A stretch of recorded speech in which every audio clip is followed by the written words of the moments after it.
Sometimes I feel like a motherless child. Ask those who were there. You stayed in your place. They can tell you Hillsborough in the 50s was a reflection of the nation's deep-rooted disparities. But my mom always told me that no matter where you go, you be yourself. But at that time, we also knew we weren't allowed to go into a show. We had to set at a certain spot. We weren't allowed to go into different stores. So we knew a lot of things. And at that time, I thought we didn't understand why. There had been rumblings, but this was very early, before the civil rights movement got going. This was before Dr. King stepped up, before the Montgomery bus boycott even. Susan Banyas grew up here. As a child, she found the nation's problems were right beyond the glass. When I was 8 years old, and I was in Mrs. Mallory's third grade classroom, and every day outside the window, I would see Negro women arriving with their children. In 1954, Teresa Williams and Joyce Kittrell were two of those children walking to the Lincoln School. It was a lot of kids. It was about 30 kids to one room. But the teachers did the best they could with what they had.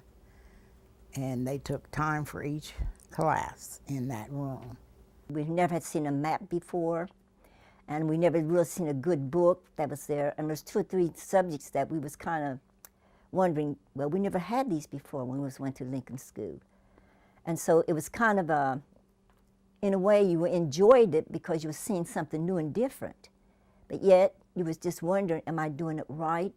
And so that's when we had to rely upon our parents a lot, because they helped us a lot through this situation. Because as a child, if you don't know something, you begin to wonder, well, why am I here? What am I doing? And then as they would tell us and get us to understand that we had to learn because we want to be equal to the white children as when we went to school. So she put pressure that we were equal. All we had to do is just learn to do the right things. Hillsborough administrators and town officials refused to integrate the schools, the federal mandate meaning nothing more than a piece of paper. Philip Partridge, a well-respected county engineer, didn't agree. No one was in the school. It was late at night, and it was the day after the 4th of July parade. So Independence Day, he's like, that's it. I'm torching this school. Partridge attempted to burn down the Lincoln School. He wanted to force administrators to allow black children into white schools. The town was in shock and pushed the blame in the direction that made the most sense to them. And they tried to arrest a young black boy for the fire. So Mr. Partridge, after so long, decided he had to step up and tell him it was him. And by him being an engineer, he was something big in the town. And it kind of made them, wonder, Partridge stepped forward, demanding equality for children he barely knew. Partridge served 9 months in jail while the children stayed segregated. What was that like? Were you all shocked? Well, I think back there, just hearing the parents, that they were shocked, but yet they were glad that he stood up for what he had done. Because not only did it hurt, it really hurt his family too. It really hurt them just as bad as it did, our school fight, trying to understand why he had to do something like that in order to get this all started. Once that happened, then what? Well, what happened was the school board fixed up the damaged school and sent the black kids back to their damaged school rather than integrate. And that's when the women knew they had a case. Nobody knows the trouble I see. Nobody knows my sorrow. Women like Imogene Curtis, Gertrude Clemens Hudson, Elsie Stewart Scott, and others refused to send their kids back to the Lincoln School. Dozens pulled their children out. Our parents wouldn't send us back down there. So we all had homeschool, and was lady Quaker teachers would come from Wilmington, bring homework, and we did our schoolwork in the homes. Swing low, sweet chariot,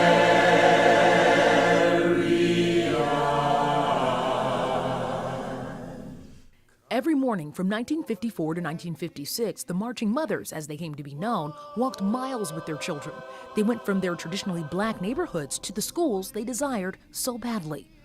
Everybody met down at the bottom of the hill, and we marched from down at the bottom of the hill on Walnut all the way across town to the Webster Elementary. The reaction from the white establishment was visceral. Couple crossed, but the main one was at Blakey, their name is Blake. And I remember we was living across the street from them. Mom told him, says, well, you can burn the cross, try to scare us, but until you burn us, you might as well forget it, because we're going to keep on marching. But what began as a personal battle in this small town soon grew. She set me down. She said, now, Joyce, you're going to be the plaintiff in the case. And she said, now, that means that you may have to go into court, and they may be asking you questions and things. She says, now, I'm not going to tell you what to say. She said, I want you to be able to answer yourself. At 12 years old, Joyce Clemens Kittrell became the central figure in a new court battle, Clemens versus the Board of Education of Hillsborough, Ohio, the first federal court case challenging integration in Ohio schools. And we had so many different courts we went to, and the judges, they had really begun to accuse the parents of different things. And I remember they went to this one hearing, and the judge told them, says, your children are delinquent because they're not going to school, and we're going to take your children from you. And the parent says, well, we've got Quaker teachers teaching them and all that. Well, you're not properly doing your children right, and we're going to put you in jail if you don't send them back to Lincoln School. And I remember my mother told him, says, I tell you what, you let me go home, do my work, and get everything done, then you can put me in jail. What many began calling the school fight gained momentum and help from the Dayton NAACP. The case caught the attention of national leaders, Thurgood Marshall and Constance Baker Motley. Finally, a judgment day. They were in there for a while, and everybody kept wondering, what's taking so long? And so finally the door opened. We all stood up that we was going to go in. And Mom told me to get my toys up, and so he said, no, stay right where you are. He said, y'all won the case. You don't have to go in this time. The victory was historic, the first successful integration case in Ohio history, but the victory was also costly.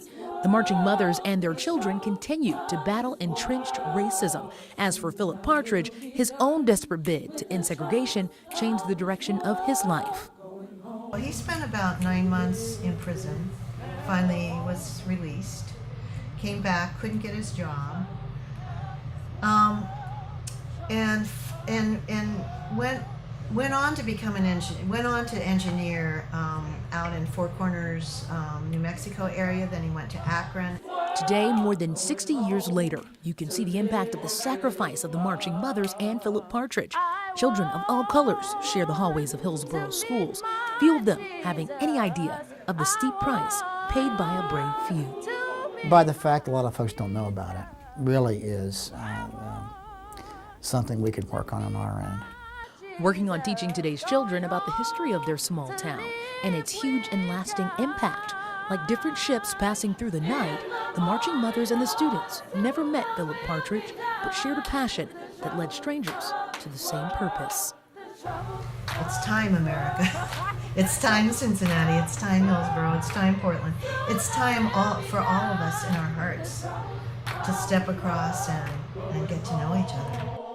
In Hillsborough, Alexis Rogers, WLWT News 5.